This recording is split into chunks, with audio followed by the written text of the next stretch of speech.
All right, I think we'll get started. Welcome, everyone. Thanks so much to everyone who registered.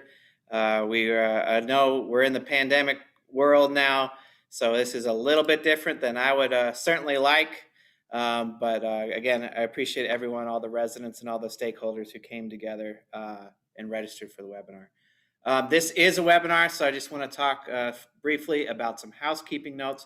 We are recording this for the purpose for those who can't attend it live. We'll put it on the Creve Coeur's YouTube page when we're done. So it is a webinar format, so all of the guests are muted to avoid disruption. Questions can be asked, I think, in the Q&A box or by raising your hand, and someone will promote you to a panelist so that you can ask your question live. After you raise your hand at the appropriate time, we'll promote you. But if you can't get if you don't have your question ready or you don't feel comfortable putting it out for the webinar, you can always reach out to me at the Crime Prevention Office. My email and phone number should be all over the city's police department website, but it is jgrandstaff@crevecoeurmode.gov. And of course, my direct line at the Crime Prevention Office is 314-442-2075. All right, just kind of going through our agenda. We're going to do some introductions, talk about 2020 in review, talk about some of our specific crime prevention tools, and then Flock Safety has agreed to join with us to talk about one of the crime prevention tools that could be available to residents or subdivisions. Really excited about it. You know, we just rolled out Neighbors, Ring, those apps last year. Now this is kind of the next thing, and we wanted to certainly let residents know about that from experts who know everything about it. I couldn't possibly answer every question about it, but from what I've seen, things look good.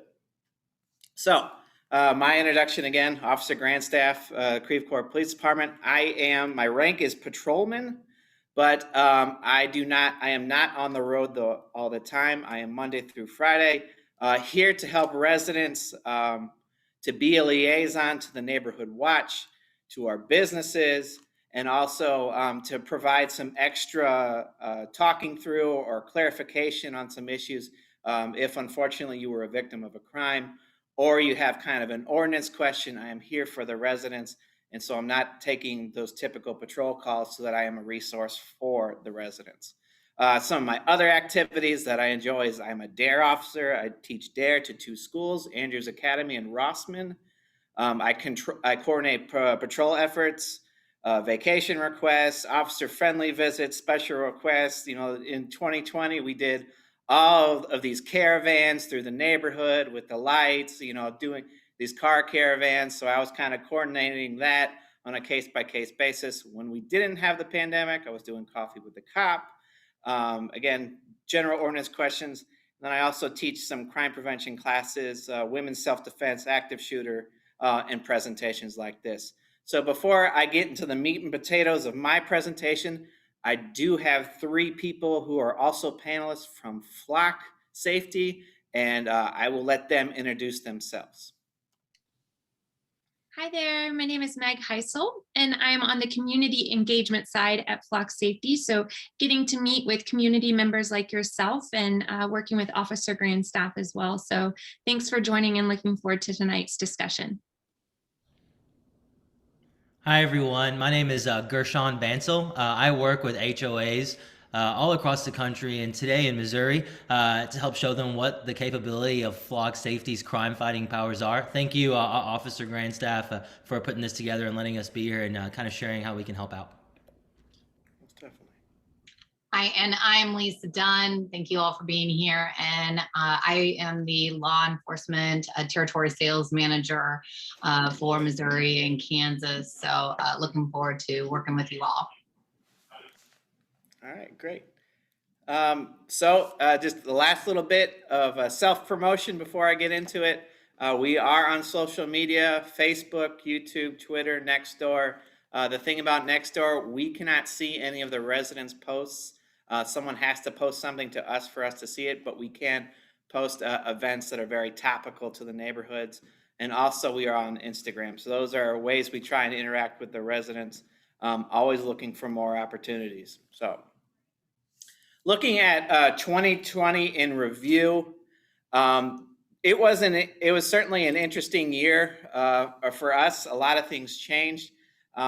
It's probably not too surprising to residents who've been here for a while, but the majority of the reports we take are auto accidents with one of the major interstates in our community and one of the major thoroughfares of Olive. We get a lot of accidents. So this is just kind of a breakdown by how many reports that we take. So we are very auto accident from some of our crime elements. Larcenies or stealings are kind of the predominant thing that we take reports on. Just some kind of definitions for some of these other categories. Quality of life includes suspicious activity, peace disturbance, and non-property ordinance violations.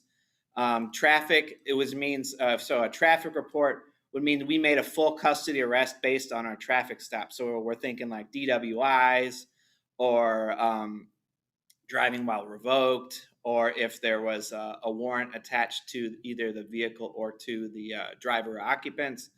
Property is mainly our property damage calls. Check welfare are non-criminal deceased persons. We do take reports on those. Also overdoses and sick cases that require a report. Our CITs are individuals who are suffering or are a mental health consumer. So those are, we do take those reports. Every officer, the goal is that every officer is one of those crisis intervention team officers who can make those types of impacts with those who are consumers of mental health services. Family related are domestics and missing, juveniles, and our administrative reports are something that is not necessarily non-criminal, but someone walks in and says, I really, really need this documented in a report, but it doesn't necessarily at that point fall with a criminal or violation or a statute ordinance violation. So the three that are not visible are right here. So sexual assault, animal related, and also we did unfortunately have a homicide in one of our apartment complexes in 2020. So digging a little deeper, looking more at the data, these are when we take reports. So again, we are very accident heavy. As for the timings of this, I would really trust the data on when our accidents happen, because again, people typically don't wait to report an auto accident and the officers come out right away. Other ones like our traffics are probably the most accurate because that is an officer doing self-initiated activity. But a lot of the other crimes, again, you'll see how this is the 0-100 hour, this is midnight. You'll see a lot of those crimes there. I would take that with a grain of salt because sometimes a victim won't know when the crime happens. They'll just say today. So unfortunately, if we can't really get a time frame down, we default it to that midnight. But again, the auto accidents and the traffic are probably true to the actual numbers. Now, as for crime trends, where do we take reports? The only reason I put this slide out there is to say that when I show you the next slide, which is our heat map, or where the concentration of, so you don't think that we don't take reports in other areas of the city. So we do take reports all throughout the city. But again, this is the Olive corridor. This is the 270 corridor. And then so when I show you the next slide, you'll kind of see what I'm talking about. So I'll go to the next slide. So this is actually the heat map of where we have our activity. So it's I'll go in the next slide. I'll talk about traffic patterns. But again, this is Olive. This is between Ballas and 270. Again, with all the vehicles that I'll show you in the next slide that go down 270. This 270 is where we're going to take a lot of reports. Ladue is going to take a lot of reports. But once we get off those corridors, so here is kind of one of our apartment complexes. Another apartment complex is over here.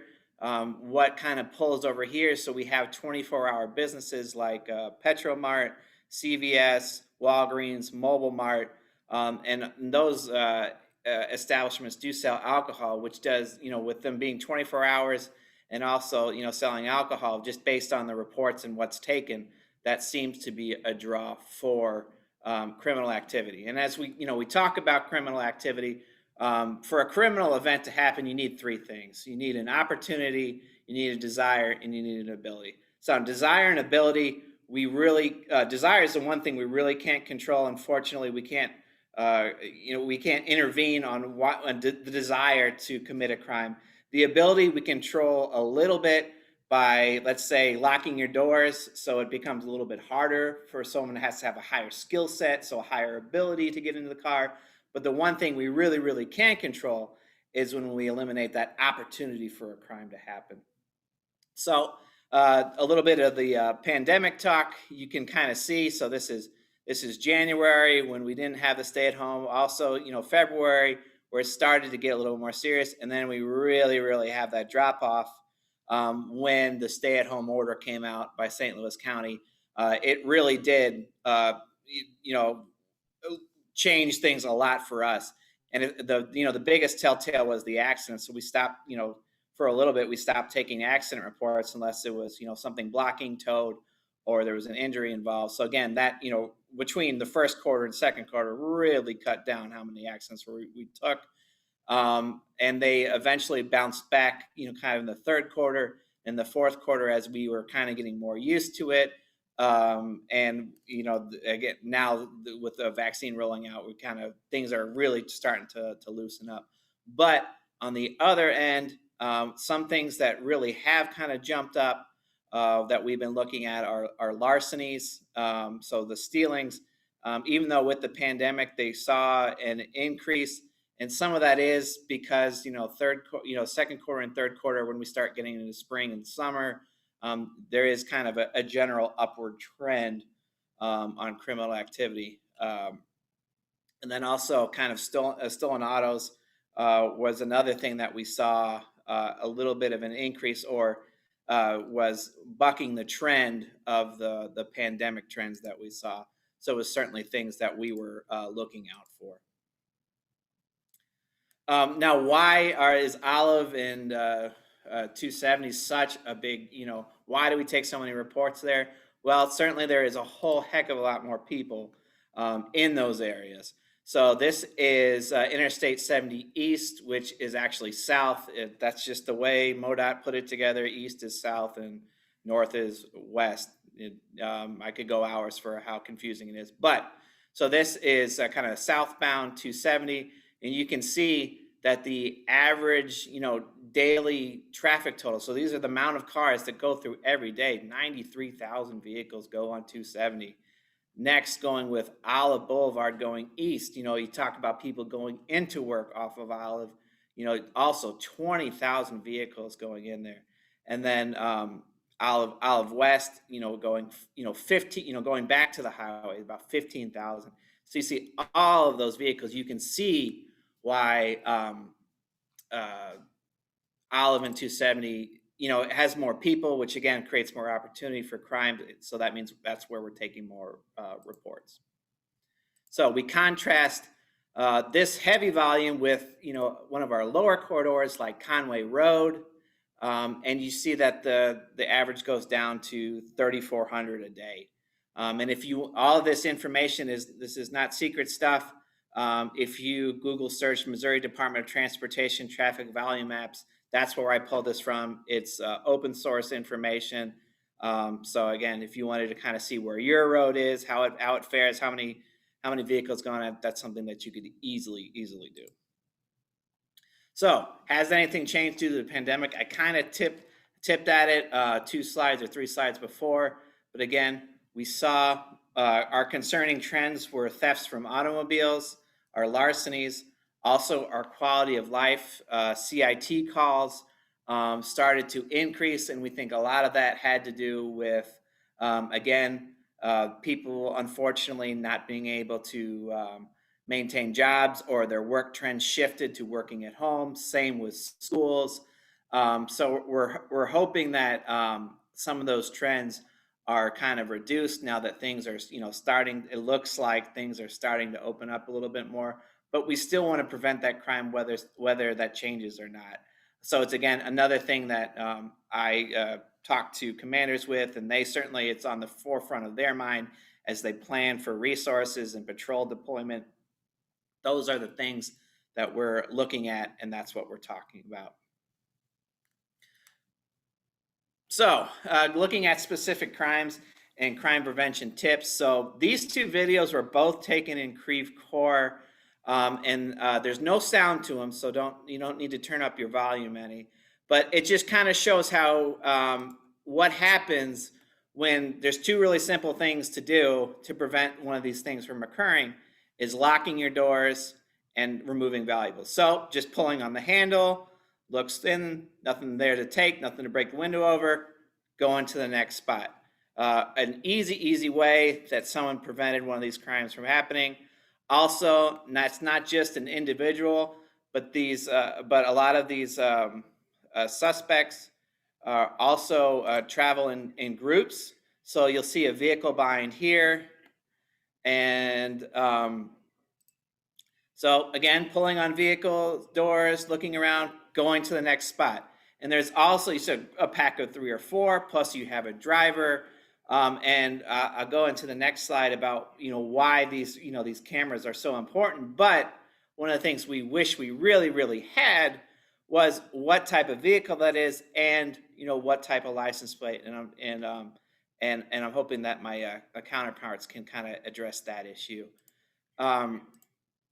So what concrete can you do to prevent thefts from automobiles? In the residential area, certainly we talk about it a bunch, locking vehicles and removing valuables from view.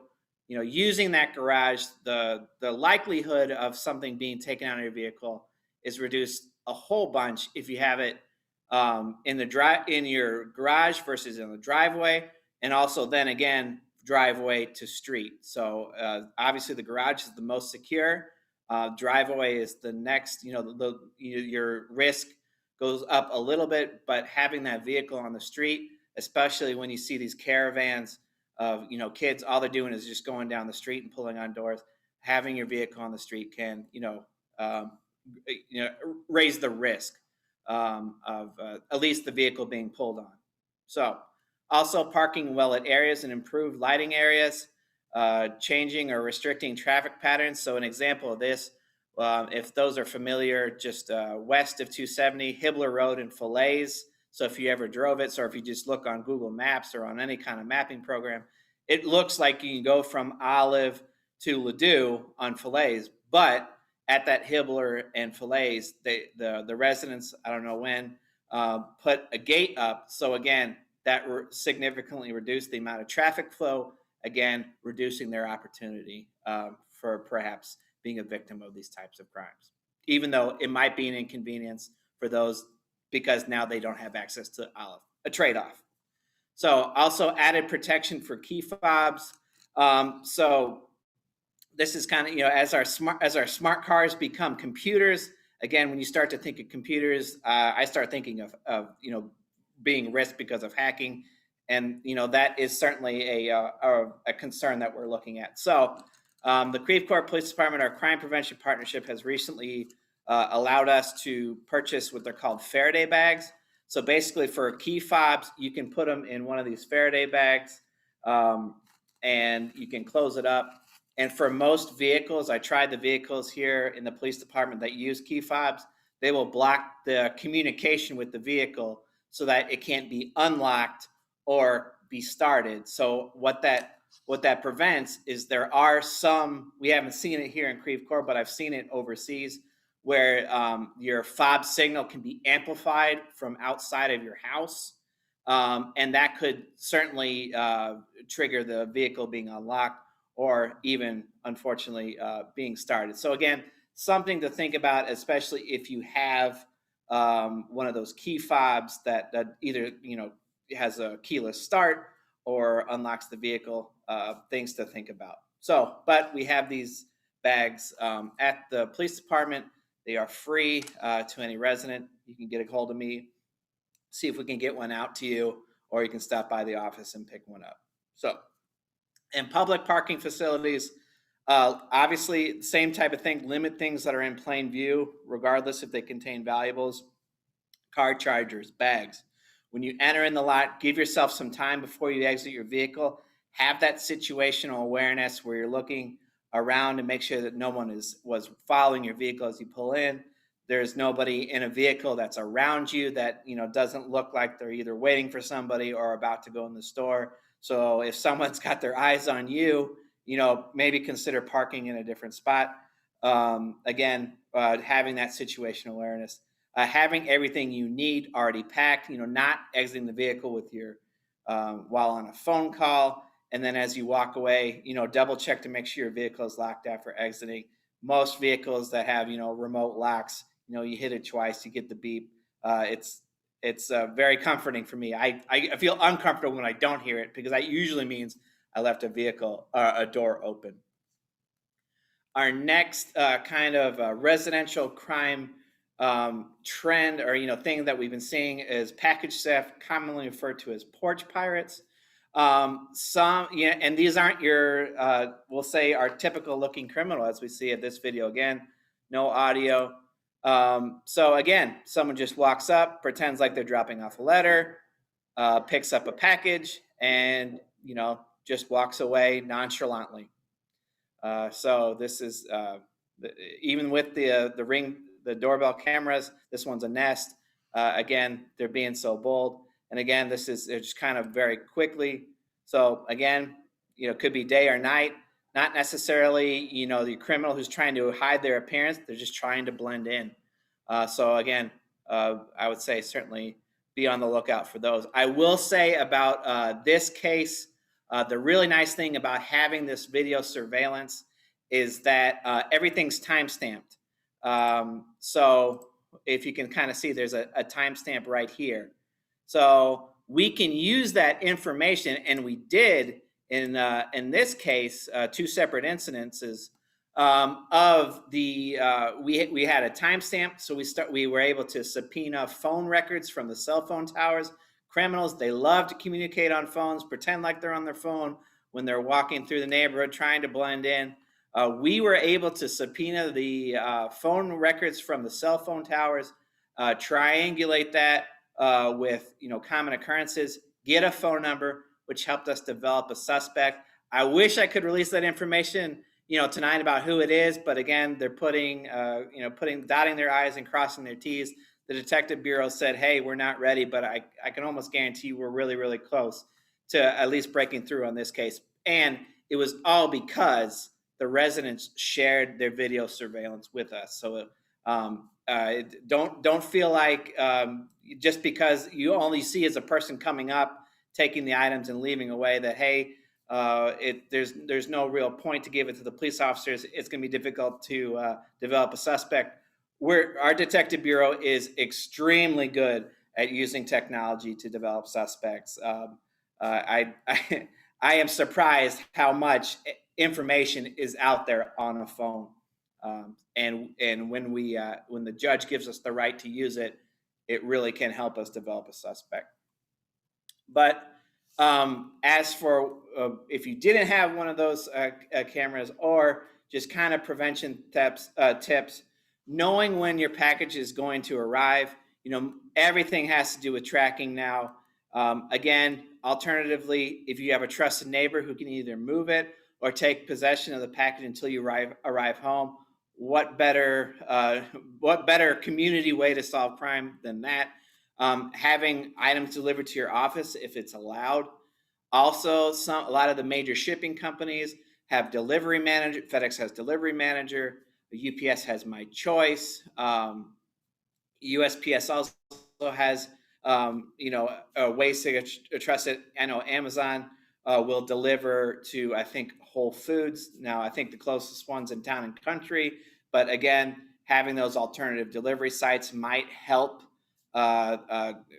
reduce your risk of being a victim of one of these porch pirate thefts. But alternative delivery locations like a P.O. box, across the street here from the police department, UPS store, we have those in Creve Coeur. We also have a FedEx office. So all three of these are in Creve Coeur, and you could easily access those types of things. Kind of one of the last kind of major trends that we're going to talk about is auto thefts. Unfortunately, even pre-pandemic, the number of auto thefts has been on the rise. And this is, this graph is from the National Insurance Crime Bureau. As maybe you probably saw in the news, this video on the right, this is from our mobile mart. So setting the video up is that these two individuals, I think, were husband and wife. So they were cleaning their cars out together. Unfortunately, the keys were left in this middle car here. This is the suspect vehicle, and I'll turn my laser pointer off and start the video. So you can just kind of see the progression where the suspect walks out, sees that the two are engaged in the silver vehicle. So he hops into the darker vehicle. They see it being pulled out of park. They try and retrieve the vehicle. Right there, the spouse becomes involved. Unfortunately, I'm going to stop it there. There were some injuries involved, but that was to deal with the retrieval of the vehicle. And I can talk about that we were able to develop a suspect based on the suspect's vehicle, with a lot of collaboration from some of our other regional neighborhood agencies. So again, I use this specifically just as having that situational awareness. When you pull into a parking lot, especially at a gas station or a high traffic business, just kind of be aware of who's around, and if someone's in a vehicle, that doesn't necessarily mean you're going to be a victim of a crime, but certainly that's a red flag. So I would start to think, are there any other red flags? Am I in a poorly lit area, or is there something just not feeling right? Trusting your gut, just using that types of information to make that 360 evaluation of what's going on. So this is also from the NICB Auto Theft Prevention Recommendations. They say common sense should always remove keys from ignition, lock doors and windows, and park in well-lit areas. Warning devices like alarms or different are all available on all different types of models of vehicles. Column collars, steering wheel locks, brake locks. Again, I like low tech because it works. So if there's two vehicles, if I was potentially a criminal, I see two vehicles, one with a steering wheel lock and one without it. Everything else is the same. That criminal is going to go for the one without the steering wheel locks. If you layer that security, make yourself a very tough car, a tough nut to crack, I'll say. Also, immobilizing devices. By bypassing ignition, hot wiring, gas shutoffs. You'll see a lot of these in classic cars because they don't want to necessarily devalue the car by putting a big alarm system in the middle center console. So they'll do some low-tech things like having a ignition shutoff or a fuel pump disabler, and that you would have to pop the hood and flip the switch. Just adding some more steps to get the vehicle started that your traditional car thief, because hot wiring, I don't know anybody who does hot wiring anymore. I don't want to call it an art, but it's a lost activity. So again, a lot of these layerings are again going to reduce your likelihood of a vehicle being taken. Also, tracking devices, if it's either installed in your vehicle from your dealer, or there's aftermarket GPS and wireless technologies allowing remote monitoring of the vehicle.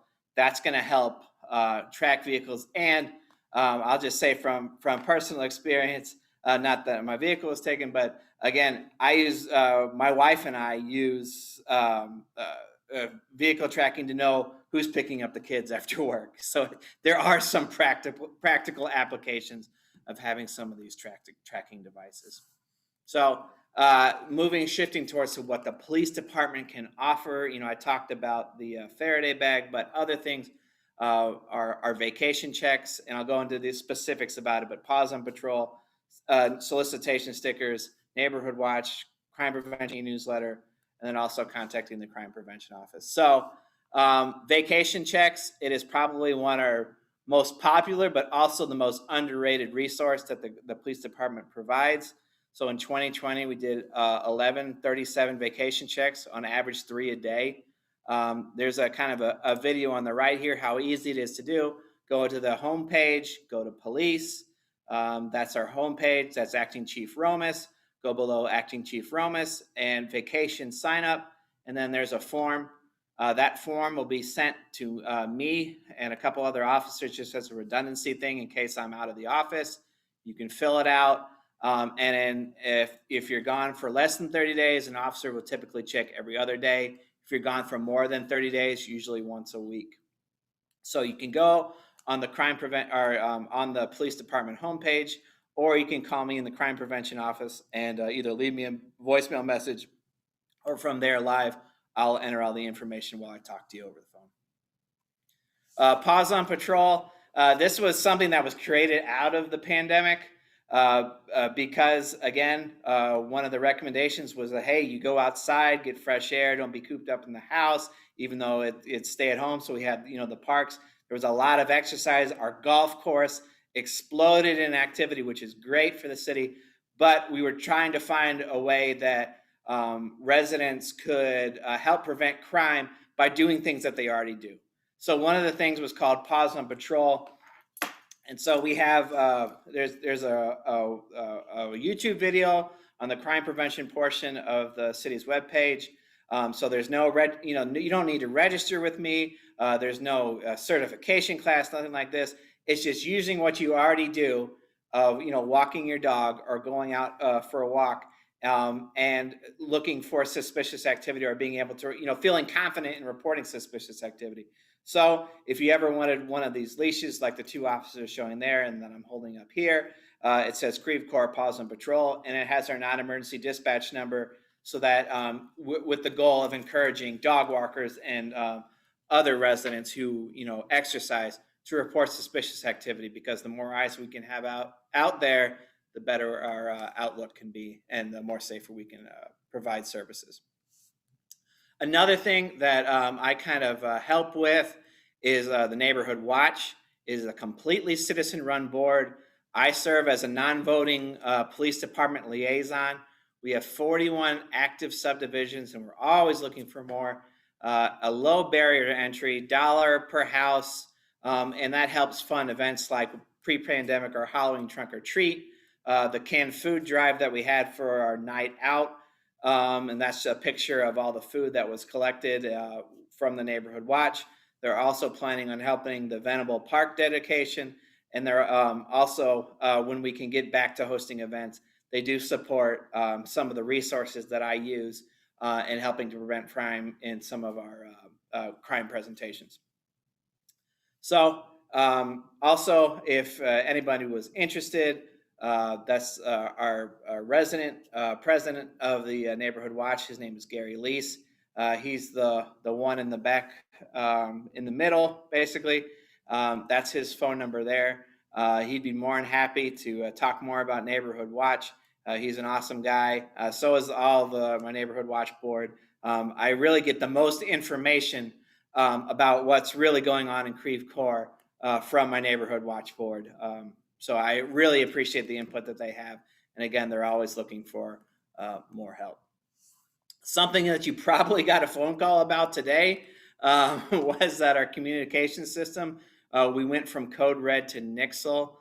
So I did send out our last code red today and saying that, hey, we're shifting to Nixle. We used it. It's used by most surrounding agencies.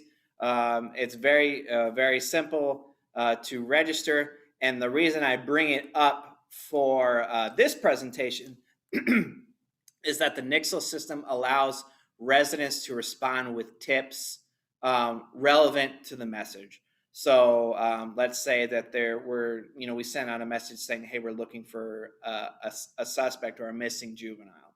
And you're in that area and you perhaps see someone who might be that either suspect or missing juvenile. You can text that back or email that back using Nixle. And furthermore, on the crime prevention portion of the Creve Coeur website, you can actually submit an anonymous tip that doesn't have to do with an alert that was sent out, and you can put in photographs or pictures related to the event or a suspect description, and that can all be anonymous. Again, basically what Nixle does is it creates a unique identifying number. It only shows it to you once. We don't necessarily have any information about who sent this. And if we want to reply back to them, we reply back to the number, and that information is forwarded back to you. So it really is a way that we switch to Nixle to have that, a little bit more two-way conversation when critical incidences emerge. So I'm not going to go through all the different types of registering. If you wanted to, again, same place where you found that vacation check in the police portion of the Creve Coeur webpage. There's also how do I receive emergency alerts under, I think it is the frequently asked questions, the frequently asked questions. And then you will not only will have a registration page, but I produced a 5-minute video about what Nixle is, how to register, and what types of things that you can go with it. The last kind of thing that I will talk about is our camera registry and also the Neighbors app. So there is a form on the police department portion of the crime prevention, or police department portion of the city's website for registering a camera if you want to. It's completely voluntary. It's not necessary. But what officers can do, so if a crime happens in an area, we can check the list of people who register their cameras with us and see if we'd be able to either email you, or if the time of day is appropriate, knock on the door to see if you would be willing to share some of that video surveillance. But the nice thing is, so if you put an email address, we can email you. Let's say a crime happens at 2 a.m. I don't think it's going to be very well received if we knock on your door at 2 a.m. So it's if you had your camera registered, we would just email you. And again, it's at your control. And the same kind of thing with Neighbors. It is a little bit more two-way communication, interactive, in the aspect that you can actually post your own video surveillance footage. It doesn't have to be a Ring doorbell. It could be a Nest or a QC or any of those types of providers. And again, it's anonymous. It goes neighbor 1, neighbor 2, neighbor 3, neighbor 4. The only person who's identified is that the police department responds and says, hey, this is the report associated with that, or encouraging the whoever posted to say, hey, are you willing to file a report so that we can follow up on this?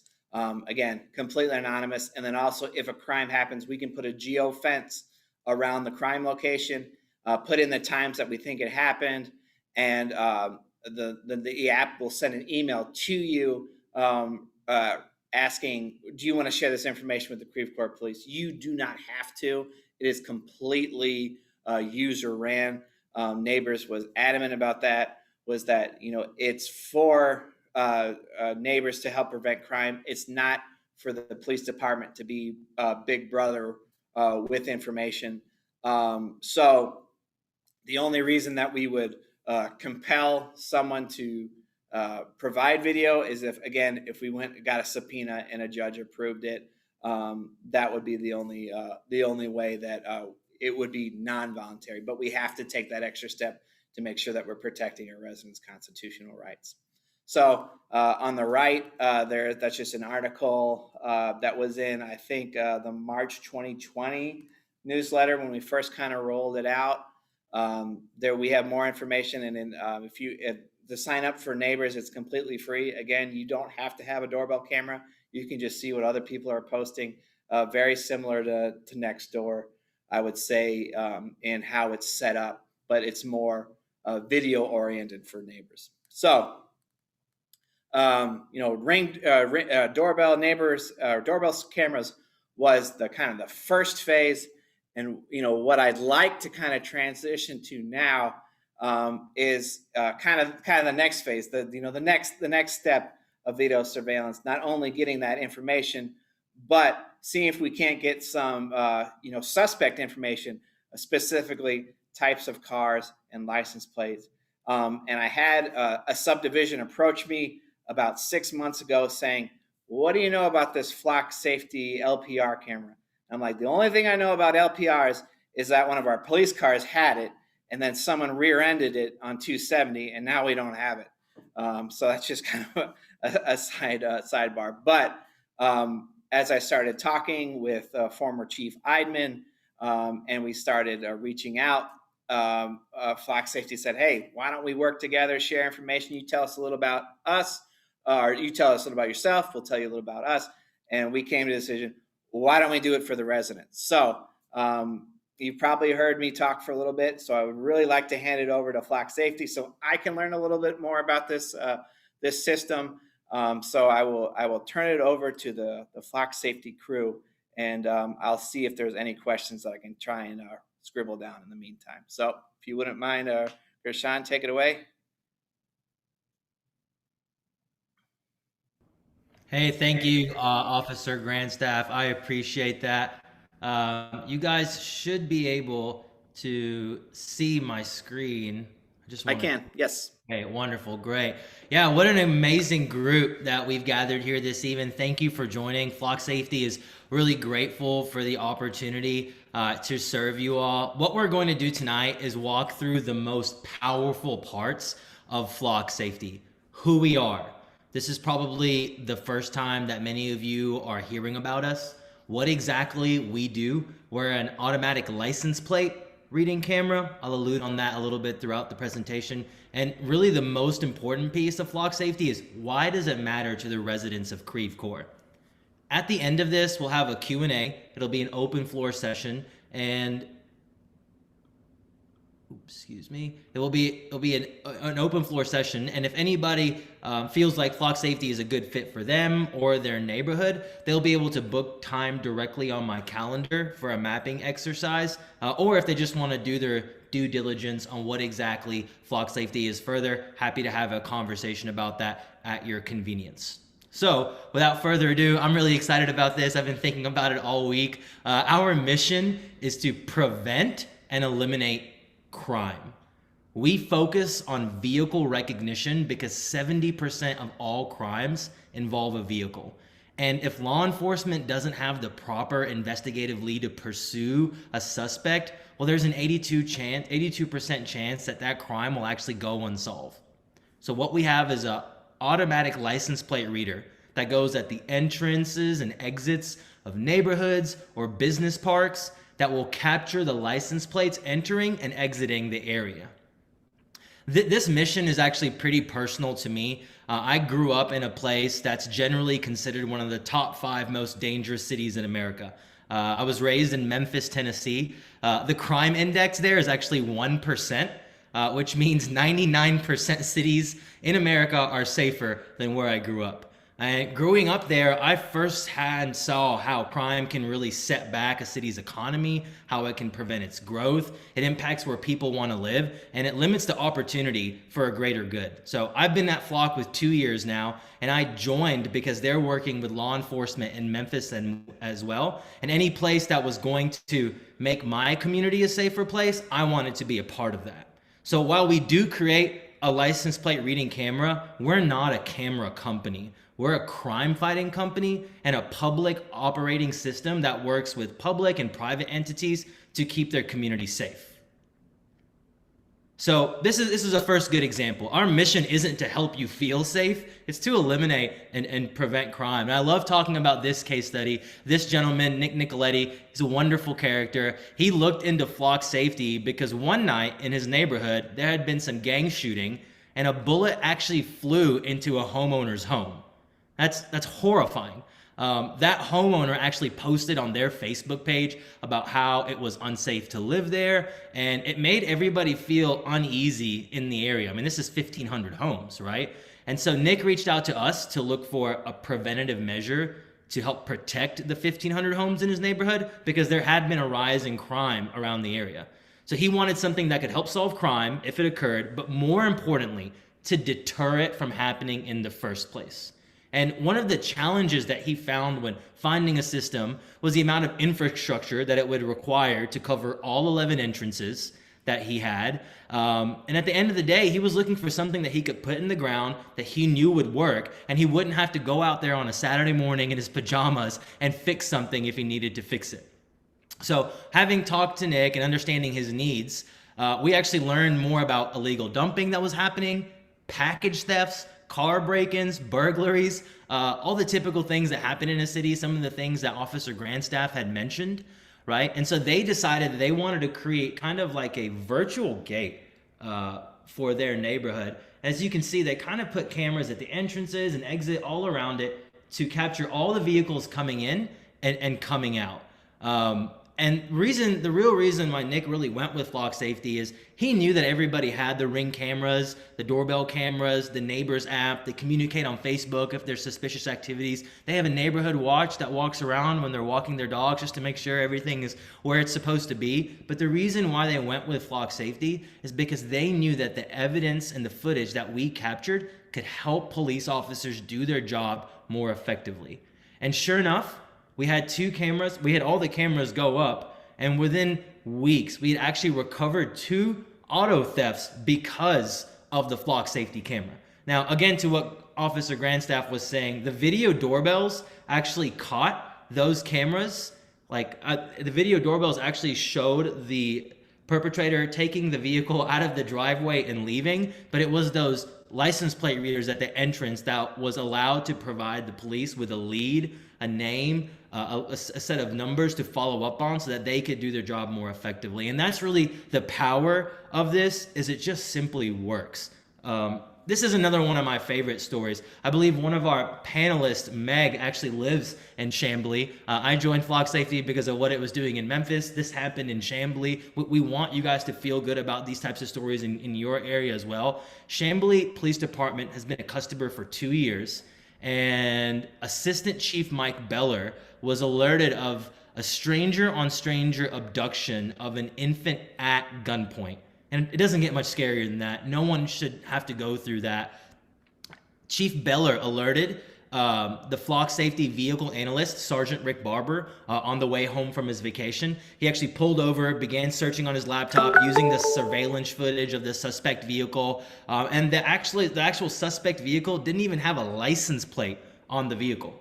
But because of our vehicle fingerprint technology, we were able to capture the make, the model, and we noticed that there was a mismatched left rear wheel on that car that was visible, and that was enough to call it a vehicle fingerprint. And the police officers were able to use Flock's heat mapping feature, and they were able to identify a potential route of where that vehicle was going. It's really amazing. And the chief actually took this information, arrived at that potential scene, safely performed a felony stop, and that baby was recovered and returned to her mother in the same day, in 6 hours. And that would have never been possible without the great police work that was conducted on the Chambly Police Department side and the Flock Safety license plate readers that were able to pinpoint where that perpetrator, where that suspect, where that felon was actually headed. So really powerful stuff there. And this is largely why we exist. 18% of crimes are solved. You don't necessarily even have to be a good criminal to get away with it. I mean, you saw the footage that Officer Grandstaff showed of the vehicle and the people flipping on door handles and running away. I mean, they're pretty reckless with this. They're not professionals, and police desperately want to solve and prevent crime. It's just really hard because they don't ever have the evidence that they need. They rarely ever have it. It's not an effort problem on their end. It's simply an evidence problem. And what makes us so unique is not all evidence is created equally, and the license plate, 70% of crime involves a vehicle. The license plate is really what helps us uniquely fingerprint that vehicle with a name, an address, and a suspect, and just gives the police a lead to work off of. Instead of looking for a blue Honda Civic in a city of, thousands of people, you can say exactly where that vehicle has been and what the license plate number was, which makes it really helpful. This is the part that's kind of alarming. We're in a pretty advanced world. You can talk to somebody on the other side of the world in a matter of seconds by sending a message or picking up the phone. And Zoom video chats are very popular given our current atmosphere in the environment. But today, the market for businesses and for homeowners is very limited. You basically have your military grade and law enforcement grade license plate readers cameras. You'll see these on the top of this police car. I think Officer Grandstaff had mentioned one of these when he passed it over to me. And then you have your surveillance cameras, one that you would find at your local bank, one that you would find at a Walmart, similar to your doorbell cameras. I have Simply Safe right outside my house. It sends me a message anytime somebody walks by, right? And these are pretty much the options that are available to neighborhoods right now. Well, our CEO, Garrett Langley, he had a rash of crimes happen in his neighborhood, and he went to the police to see what options exist for neighborhoods. He found some license plate readers that were very similar to the police grade and military grade technology, but they were costing $200,000 for 6 cameras.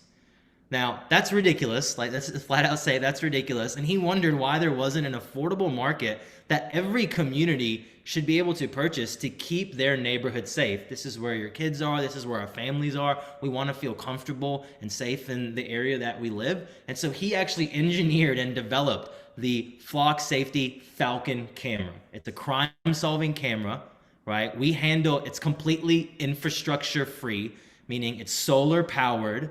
It's wireless. It runs on the LTE network, so you don't need Wi-Fi at your entrance, or you won't need a DVR box to record and pull out tapes and add tapes, right? You can access it from the cloud, and we actually handle everything from installation to maintenance, any upgrades, and we secure your data on the cloud for 30 days to be compliant with privacy laws across the country. You own access to all the footage. The information is yours. The data is yours 100%. We don't sell or we don't share your data at all. And you guys log in and have access to that information. And this is kind of the really powerful camera that really helps reduce crimes in communities. Moving on, this is one of my favorite things. Everybody's familiar with Google. A Google-like search. You can go into Flock Safety and look for all black SUVs that have been in the neighborhood the last 15 days. You're also able to exclude if any of those are residents as well, so you can focus on the real suspects if something had actually happened. And you can also identify the frequency of how many times these vehicles have been in the neighborhood. So if there's a suspicious vehicle and we notice it's been in the neighborhood 5 times in the last 22 days and no one knows who that vehicle is, it's probably a good indicator that there may be something suspicious, right? And that's what the Flock Safety Google-like search allows you to do. We're using machine learning. It's just a really fancy way of saying our camera has a brain, and anytime it sees a car, it will identify that's a blue Chevy truck. It's been in the neighborhood 5 times out of the last 20 days. And these are all really important pieces of information that Officer Grandstaff alluded to when he was showing you those ring footages. So we also do have the ability to deliver real-time alerts to police that keep you safe. When a vehicle is on the FBI's National Crime Investigative Center hot list, these alerts can be pinged to your police department. And what that will do is allow a police department to receive notifications saying, hey, this vehicle that's on the FBI's list of hot plates, generally stolen vehicles, it's a live list of about 500,000 vehicles, I believe, that gets updated every day. So when they come into your neighborhood, the police can be pinged pretty quickly. And that's a big part of crime prevention, is just stopping it before it even happens. And this is a really powerful tool that we've seen happen across the country that's dramatically reduced crimes in the area. It's one of those things where 20% of the criminals are doing 80% of the crimes. And once you can get a few people off the street, the message gets sent and people know where to go and where not to go. And that's why we're seeing such dramatic reduction in crime in specific areas. Here are some use cases of what differentiates Flock from other license plate reading cameras you'll probably see on the market. Simply, we capture more cars because we aren't only relying on infrared technologies. I can kind of skip over the high-level technology bit, but if there's a temporary plate, we'll be able to identify it. If there's no plate, we'll still be able to capture that vehicle and show great vehicle fingerprint information that law enforcement can use should this individual be responsible or suspected for something. If the plate's covered, we'll also be able to identify that plate State detection. This is really important for law officers to know if a plate's from Georgia, Missouri, Kansas, Idaho. It's important to distinguish those elements. And then 2 lanes, right? This is something that's kind of unique to us. We want to cover as much space as we can, but we're specifically focused on these license plates. We're not looking into the windows, or we don't really care about anything that's happening inside. We just want to know what's the license plate, what's the car look like, and is this person potentially responsible for something? The day footage, pretty straightforward. You saw a couple examples in the last couple of slides of the day footage, but what really blows me away sometimes to this day is the night footage. It's literally pitch black on this street, and there are some lights here underneath the car, but regardless if there were lights or not, Flock Safety would still be able to identify this vehicle at nighttime and identify the license plate.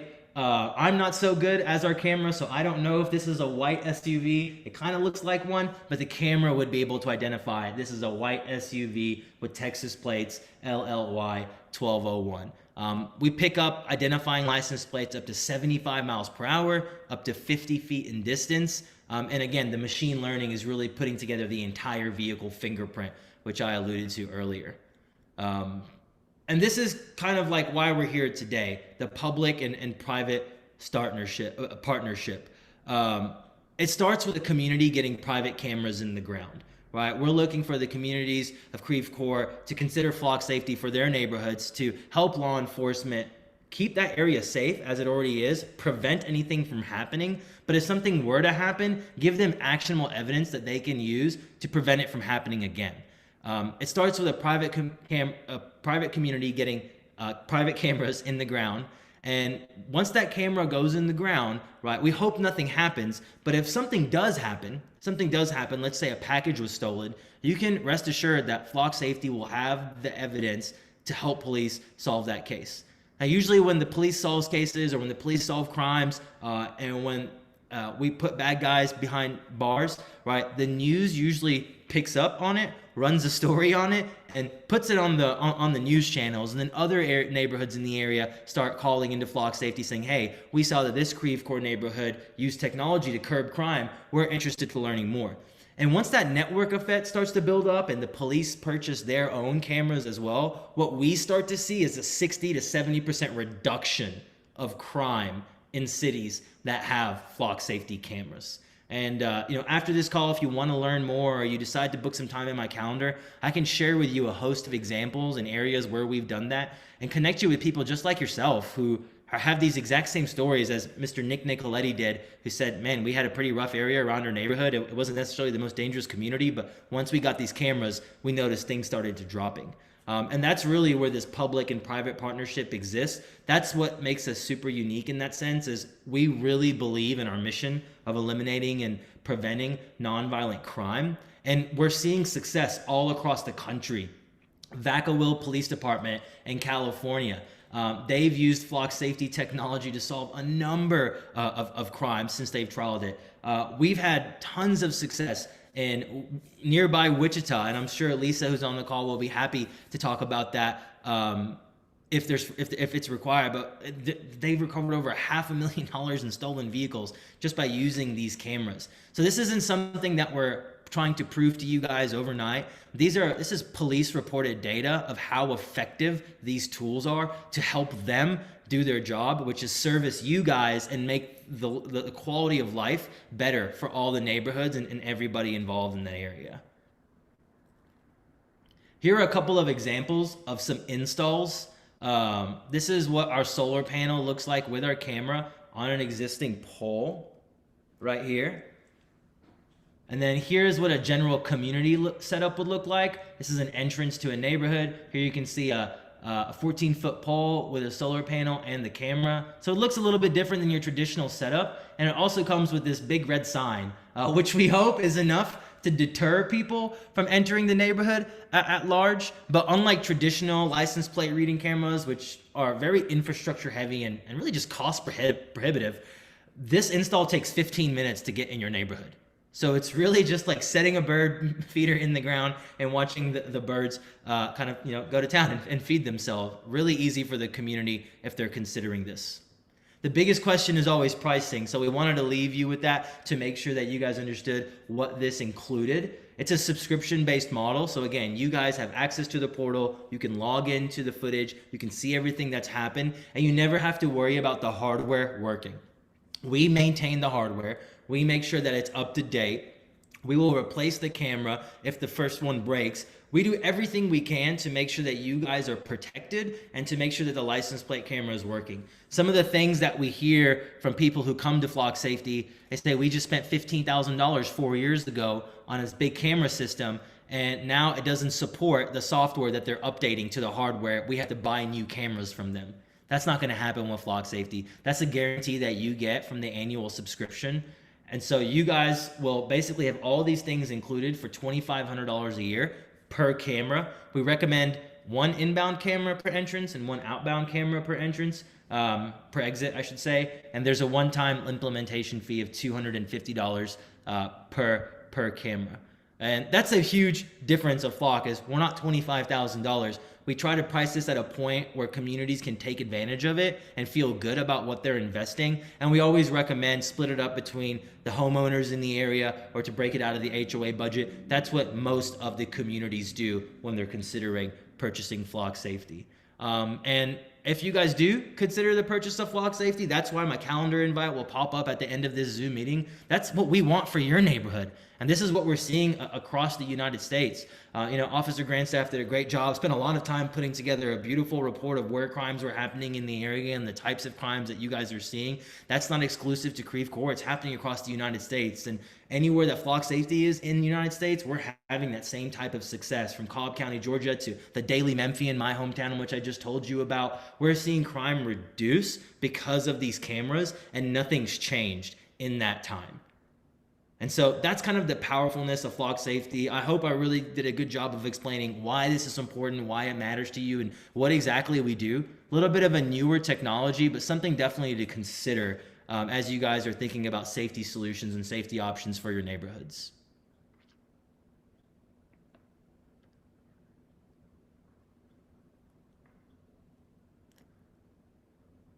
I believe that if there's any questions, Meg will help facilitate those. Hi, Meg.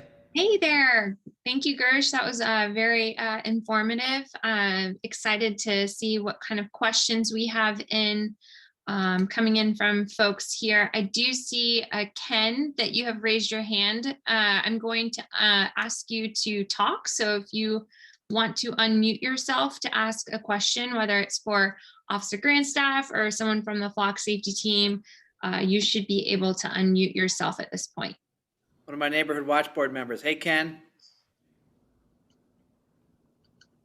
I think you're muted, but happy to have you here. Great. While we're waiting on Ken to unmute themselves, I'll ask a question that typically comes up, and I think it's something where maybe Lisa, if you could answer this question, and Officer Grandstaff can kind of chime in as well. A lot of times folks want to understand how the integration with kind of law enforcement can work. So once a neighborhood camera comes on board, kind of that proactive and retroactive side for the cameras. Do you mind taking yourself off mute and just sharing a little bit about how that works? Absolutely. So a lot of the time, the reactive approach there is the search tool in our software that you're able to go back through and be able to decipher, the day, the location, and then also the what for that vehicle fingerprint that Gersh had mentioned. So being able to narrow down the search for each vehicle, whether it is a car, SUV, truck, etc. And then, of course, the type of or the make of the vehicle, Ford, BMW, all the different types of brands, as well as the color too. We can do searches by temporary plates and also regular plates as well, and then state and be able to dive further into it so that the police department can narrow it down a lot faster, because an orange Charger just went by doing this particular crime. They would be able to narrow that search down a lot quicker. Then we also have the proactive approach, which Gersh had mentioned about, the quick tool that will alert the police department immediately to let them know. And it's typically about 15 seconds.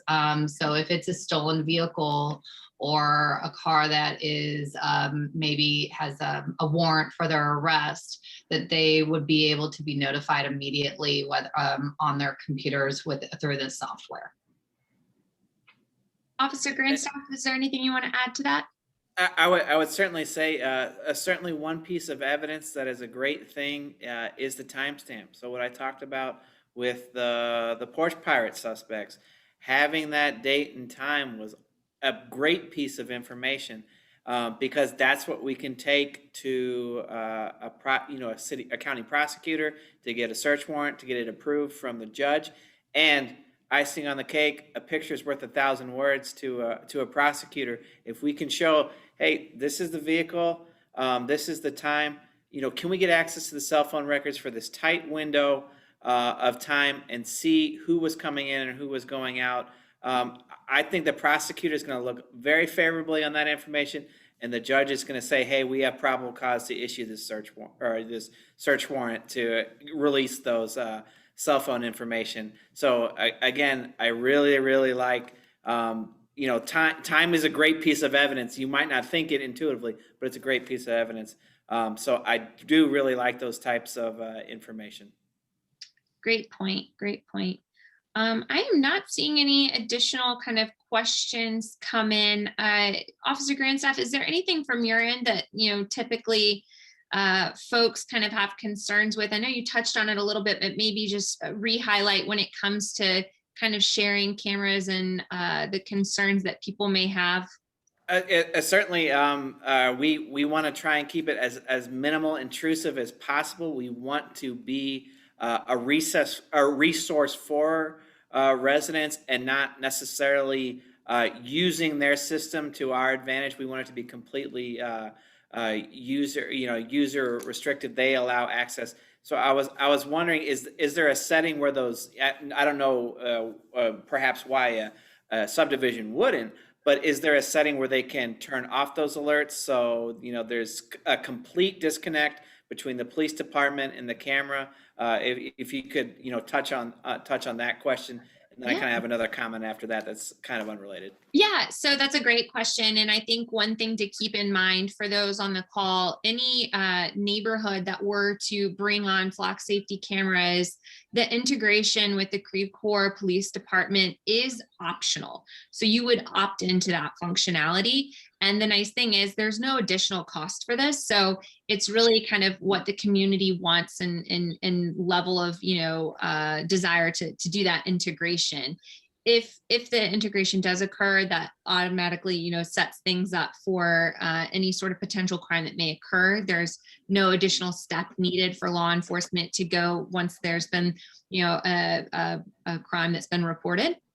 But if it were something that, the neighborhood decided not to share the footage, you can always, as a member that's permitted to access the footage that the neighborhood has decided can go in, do the search, download the footage, and provide that to the law enforcement within the city as well. So there's several routes that can that the neighborhood can go down in that regard. And it looks like Carol Ann, are you there? It's you. This is her husband, Carl. The question is simply, for any particular subdivision, what if you were interested in this, what are the first steps? What would you do? Yes, definitely. Well, so nice to meet you.